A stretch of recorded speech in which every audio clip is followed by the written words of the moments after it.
Everyone, this is Michael, also known as Marquise. This is the first video that I will be putting on this new YouTube, which will be dedicated to my blog, 803 Marquise Street. So yeah, okay. Today, hopefully this will become a series, and I will do this periodically. Because I do have a lot of magazines and I do have subscriptions to 6 magazines. And so today we're going to be talking about Tin Men, the David Beckham cover. This one is kind of old. I've already seen the cover for the new Tin Men magazine. I also have Vanity Fair. I also have Acne Paper, GQ Style, Code, WAD. And hopefully these will be coming later, and Vanity Fair will be as well. But 10 minutes the first. I just finished it. Um, like just finished it, like maybe 2 minutes ago. Okay, so I want to talk about Tin Men just because Tin Men has so much of an influence on my writing style.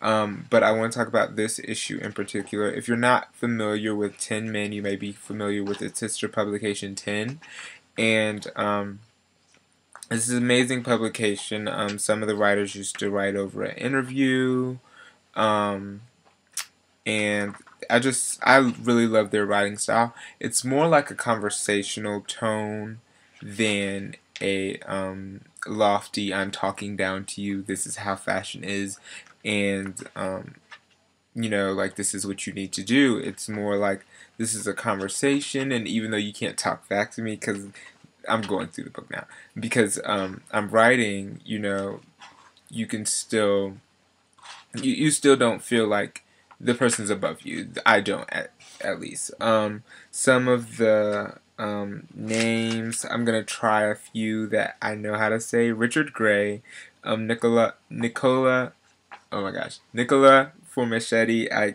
always get his name wrong, but I love him. Um, I can't say that one. I'm not sure. Paul Flynn, Sky Sharon, um, Anthony Miles. It's a lot of names in here. And the thing that I love about 10 is that it's just, I'm going to start talking about this issue specifically in a minute, is that it's not just like a lot of fashion. In the back, there's like articles, some of them are about fashion, some of them aren't. Derek Blasberg has an article in here, and I mean, it's a really good amount of reading to do, and it's not just fashion, like, a lot of pictures, and this is what's coming up this season. It's like, this is what we're doing at the shows, and when it gets into the interview portion, there's an interview, of course, with David Beckham, and in the interview with David Beckham, they talk about David is doing a project with Adidas called Adidas Original, and on this project he's working with some other people, and it's just saying like what he is doing with this project, and how he came to work on this project, and a lot of different things. And the thing that I like about this is that it really seems as if it's not an interview per se. It's more like, it's a lot like Interview Magazine, actually. It's like you're having a conversation with these people. These are industry people having conversations with industry people, and it just happens to get written down. And so I really love that aspect about it, because it allows you to see something into that person that would not come across if it were just an arbitrary interview, me firing questions at you, and there's no connection to you. I can't really see about your feelings or different things like that. Apparently on the sister publication in 10, this issue in 10 is actually the Victoria Beckham cover. And so, yeah, that's interesting. Also, there's a little one part, I guess I would call it an editorial, about Dolce & Gabbana, because it was the 20th anniversary of the collection, and it just really asked a couple questions. They just asked a couple questions, and they did do shots of just Dolce & Gabbana things. but they did say something. Oh, okay. Stefano Gabbana actually said what the key elements of the Dolce & Gabbana style were, because, you know, if you're not familiar with it, the Dolce & Gabbana man is a Sicilian, it's a Sicilian line, and so it's a very strong, working type of man, and he's very impeccably dressed, and he's always dressed for different things. And this is what actually Stefano Gabbana said about the key elements. The key elements of the Dolce & Gabbana style, such as constant return to our roots, to Sicily, the attention to proportion, to the choice of fabrics, and to the finest detail, are present in all our collections. Excuse me. Then every show allows us to experiment and introduce new elements. And this is what I love about Dolce & Gabbana, is because they can stay very true to their original style. They can stay true to their Dolce & Gabbana man, but still experiment and add different things to that man to make him, again, relevant in, you know, this ever-changing world.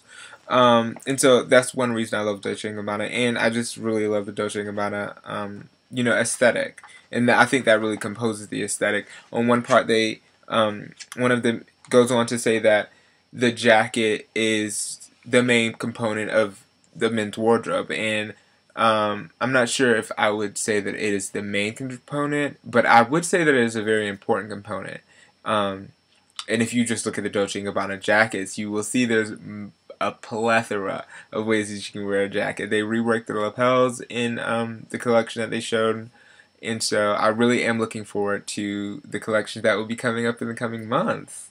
But there was also something about James F. Goldstein, and I actually just got finished reading this, and I did not know who this person was, but he has on this snakeskin jacket, and the snakeskin jacket looks fabulous. But he was going, he apparently gets a lot of front row seats at a lot of fashion shows, and they just interview him and ask him about getting those seats and things of that nature, and how, you know, his life, it really becomes a personal thing. It's not just, this is business. To me, it really did seem it seemed to get pretty personal. The editorials, as always, are amazing, hands down. And there was, the Derek Glassberg article is a very interesting one. It is called Mental Slut, and I will just let you read that article by yourself. You know, you come to your own conclusions. But at the end, they do this Q&A on every one. Well, this is my second issue reading, so I believe they do a Q&A on every article. I mean, on every issue. But the Q&A this time was with Nicola Formichetti, and I love him. And it just, the way they do this is they kind of message the person periodically, and the person sends answers back periodically. And so it's a very informal way to, you know, get this information about this one particular person. And it's, again, very personal, because it's like these people have been going to dinners together. So they're talking about, oh, I saw you here, I saw you there. And Nicola has done so much. And so they sprinkle in facts about, you know, the things that he's done.